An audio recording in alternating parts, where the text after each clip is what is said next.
मैं शुरुआत में स्वयं मैं आपको बताऊंगा कि मैं भी आर्य समाज से जुड़ा।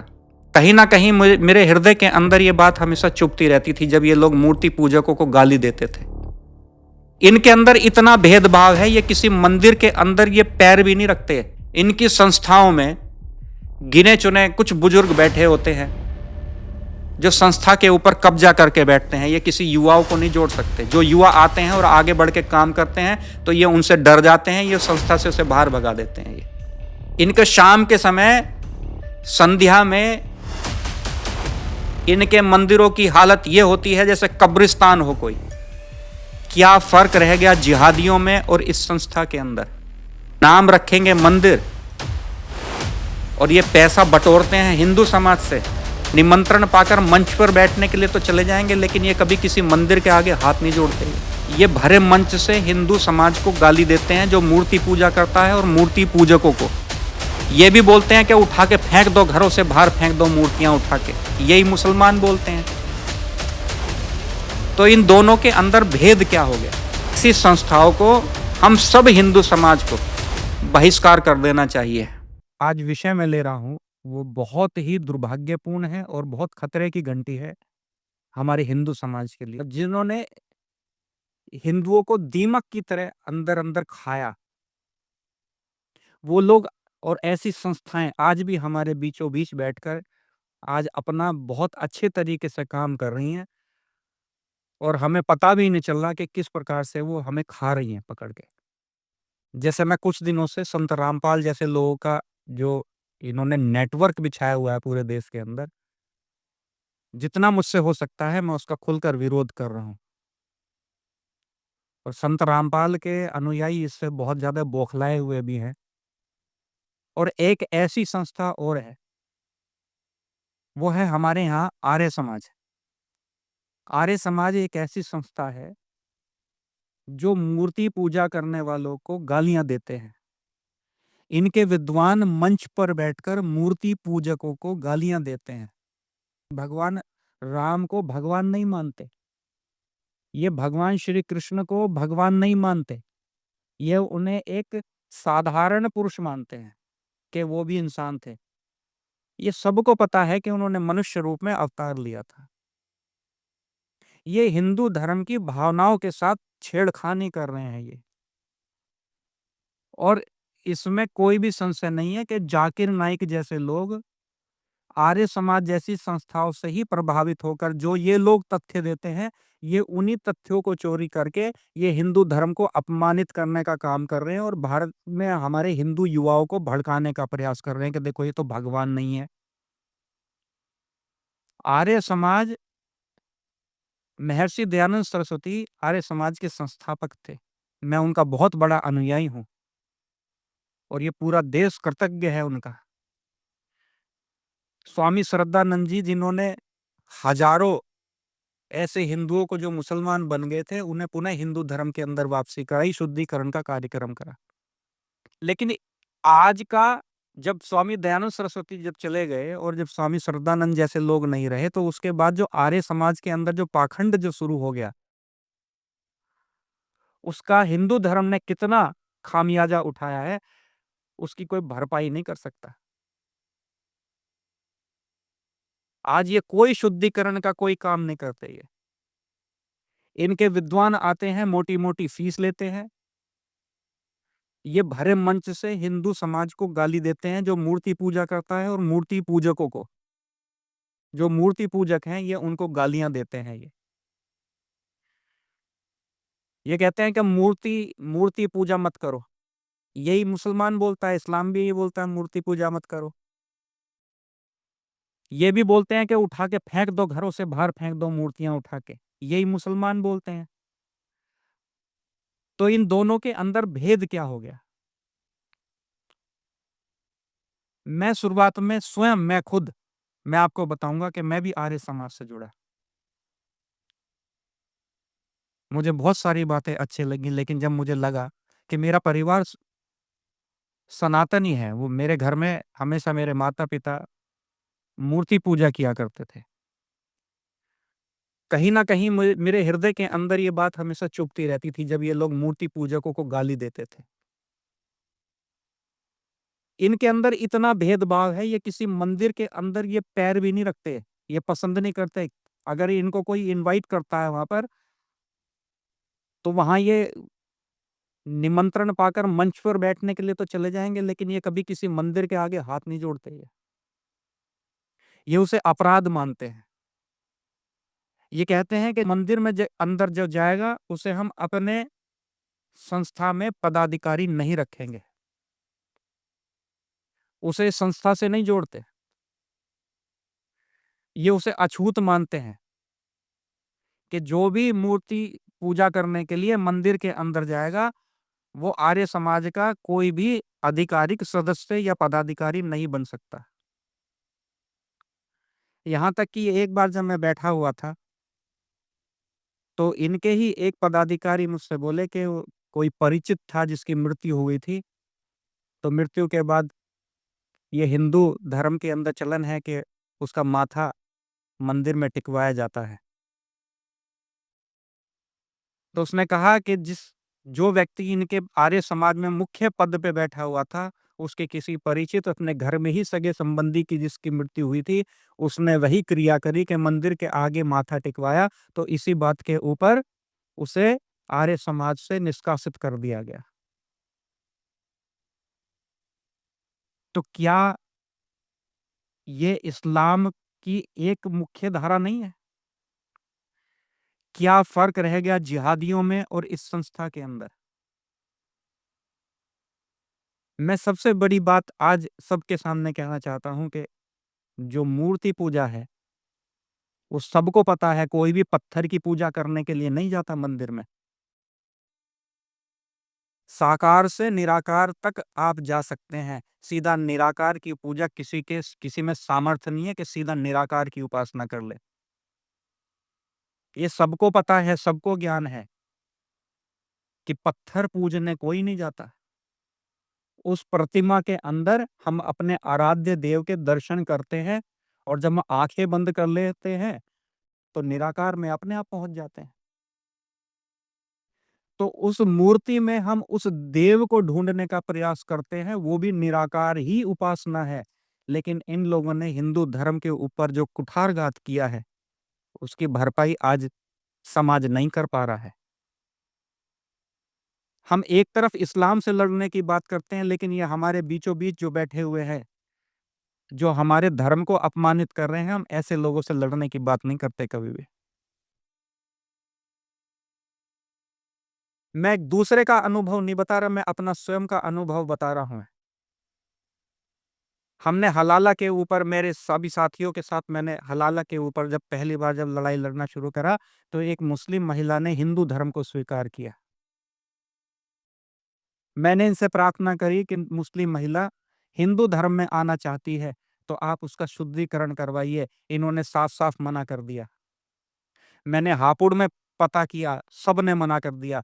मैंने 10 संस्थाओं में पता करा, अलग-अलग संस्थाओं में मैंने उनके हाथ-पैर जोड़े कि उसका शुद्धिकरण करा दीजिए, लेकिन सबने इसको विवादित बताकर सबने मना कर दिया कि हम अपने आर्य समाज मंदिर में इसका शुद्धिकरण नहीं करा सकते।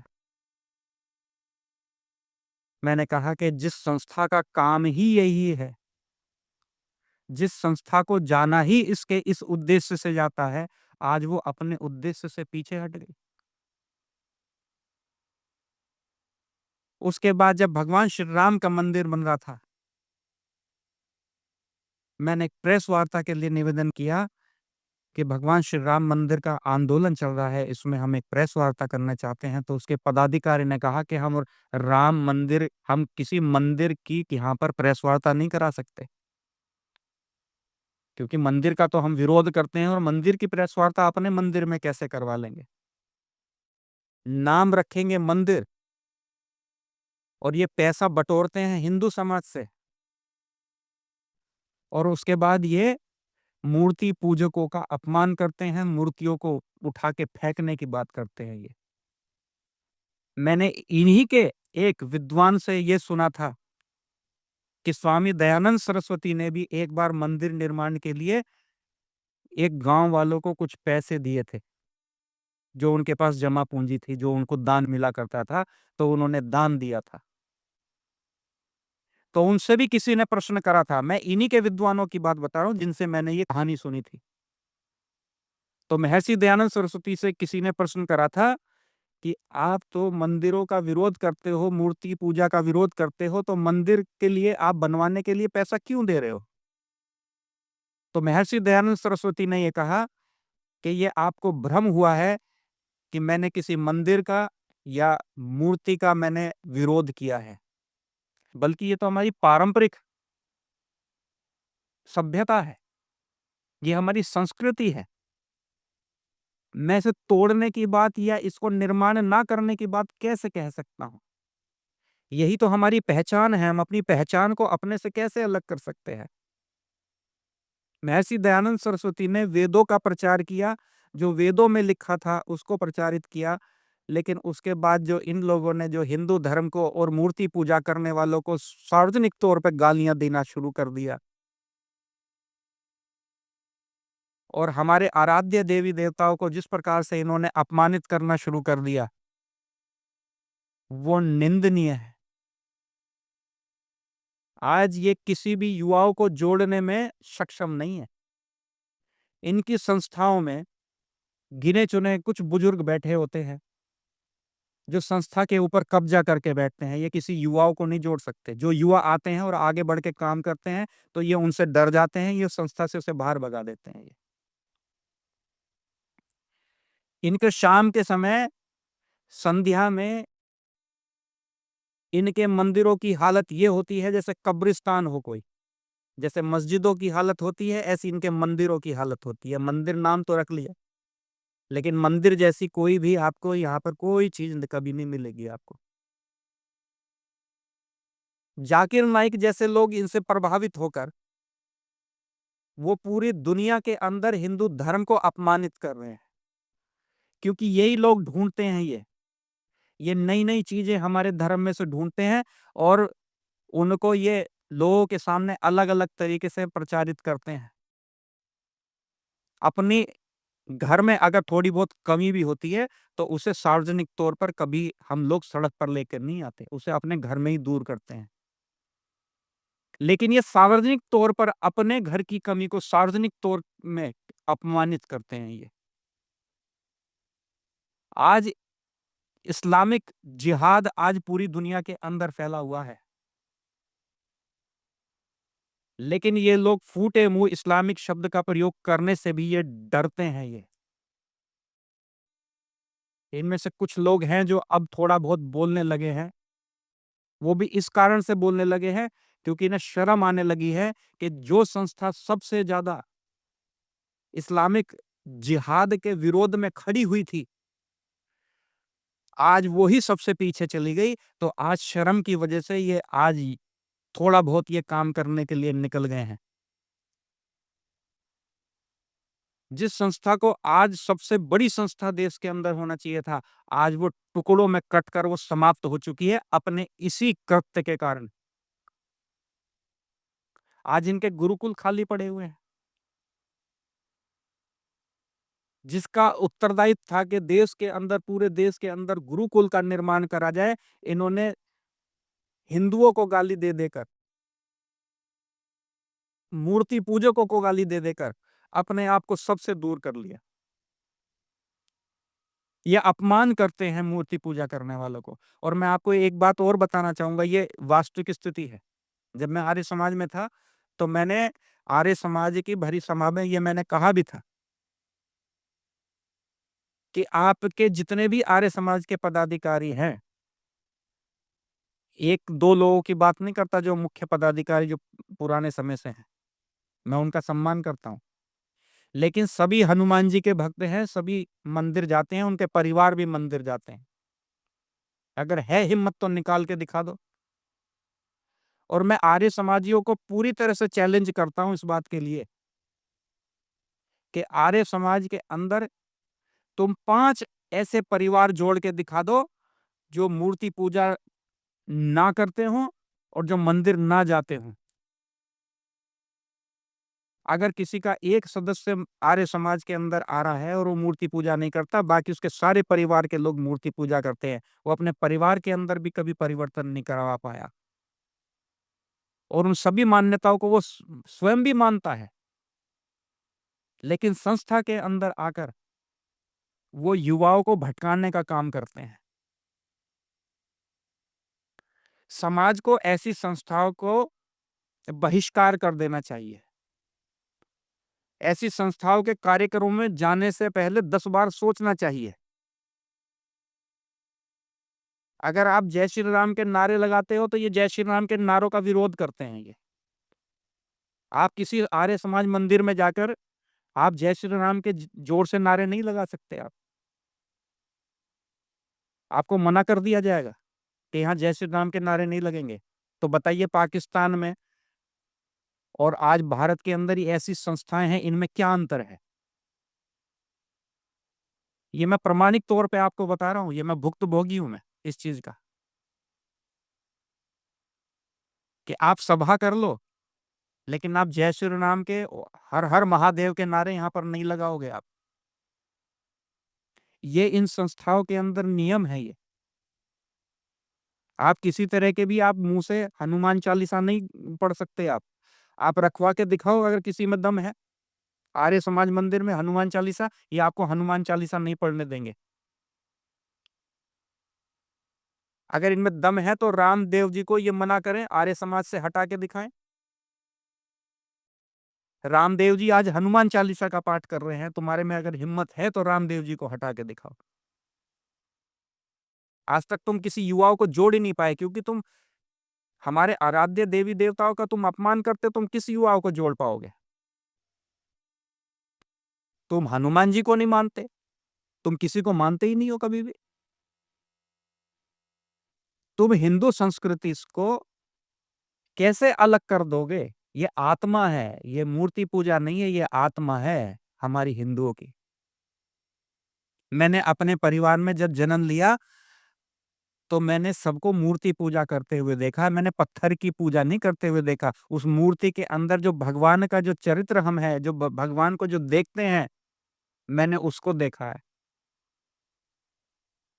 फिर तो मुझे अपने जो मेरे पिता हैं, मेरे दादा हैं, उन परदादा हैं, उनके भी दादा हैं, उनकी सबकी मेरे पास जो फोटो है, उनको मुझे सबको फाड़ देना चाहिए। मैं तो उनके आगे भी हाथ जोड़ता हूँ। उनकी तस्वीर के आगे भी मैं हाथ जोड़ के उनसे आशीर्वाद लेता हूँ। तो फिर तो गलत करते हैं हम लोग। अगर इनकी मान्यताओं पे अगर हम खड़े होने लगे, तो हमें जीवन में अपने घरों में से मूर्तियों को उठा के सड़क पे बाहर फेंक देना चाहिए। इसलिए ऐसी संस्थाओं को हम सब हिंदू समाज को बहिष्कार कर देना चाहिए।